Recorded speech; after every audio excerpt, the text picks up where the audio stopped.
लॉकडाऊनचे नियम तोडून संचारबंदीच्या काळात मॉर्निंग वॉक करणाऱ्या 23 जणांवर ठाणेदार प्रदीप साळुंके यांनी 8 जुलै रोजी पहाटे 6च्या सुमारास कारवाई केली। विशेष म्हणजे यामध्ये एका अधिकाऱ्याचा देखील समावेश होता। सर्क्युलर रोड, चिखली रोड येथील मॉर्निंग वॉक करणाऱ्या 23 जणांवर पोलीस ठाण्यात 2 तास बसून त्यांच्याकडून प्रत्येकी 500 रुपये दंड नगरपालिका पथकाने आकारला आहे, तर दंडन भरलेल्यांवर कायदेशीर कारवाई करण्यात आली। शहरात पोलीस प्रशासनाने दुचाकीवर डबल सीट फिरणाऱ्या, मास्क न लावणाऱ्यांवर व सार्वजनिक ठिकाणी थुंकणाऱ्यांवर दंड आकारण्याची मोहीम सुरू केली। मात्र अद्यापही अनेकांना याचे गांभीर्य नाही। आम्हाला काहीच होणार नाही या आविर्भावात ते वावरताना दिसतात। फाजील आत्मविश्वास दाखवणाऱ्या अनेकांना कोरोनाची लागण झाली आहे।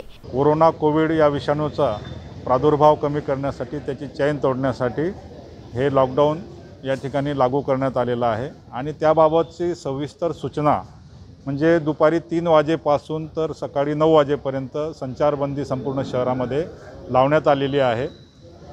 तर त्या संचारबंदीच्या अंमलबजावणीसाठी आम्ही आज सकाळी जे मॉर्निंग वॉकला निघतात, सकाळी 4 वाजेपासून ही मोहीम सुरू करण्यात आलेली आहे।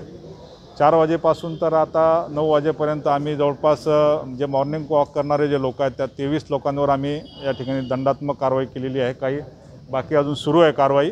तर जवळपास यामध्ये 10,000 रुपयाचा दंड याच्यामध्ये आतापर्यंत वसूल करण्यात आलेला आहे आणि जे काही लोक दंड भरणार नाहीत त्यांच्यावर IPC 188 प्रमाणे आम्ही कारवाई करणार आहोत आणि ही कारवाई अजून म्हणजे संपूर्ण 21 तारखेपर्यंत म्हणजे जोपर्यंत संचारबंदी आहे माननीय जिल्हा दंडाधिकारी यांची तोपर्यंत सतत चालू राहणार आहे। जिल्ह्यात लॉकडाऊन लागू असताना पहाटे सर्क्युलर रोड, चिखली रोड येथील 23 मॉर्निंग वॉक करणाऱ्यांवर पोलीस ठाण्यात 2 तास बसून त्यांच्याकडून प्रत्येकी 500 रुपये दंड पोलीस व नगरपालिका पथकाने आकारला असून 10,000 रुपयांचा दंड वसूल करण्यात आला आहे। तत्पूर्वी 4 दिवसात तब्बल 2 लाखांचा दंड वसूलण्यात आला आहे।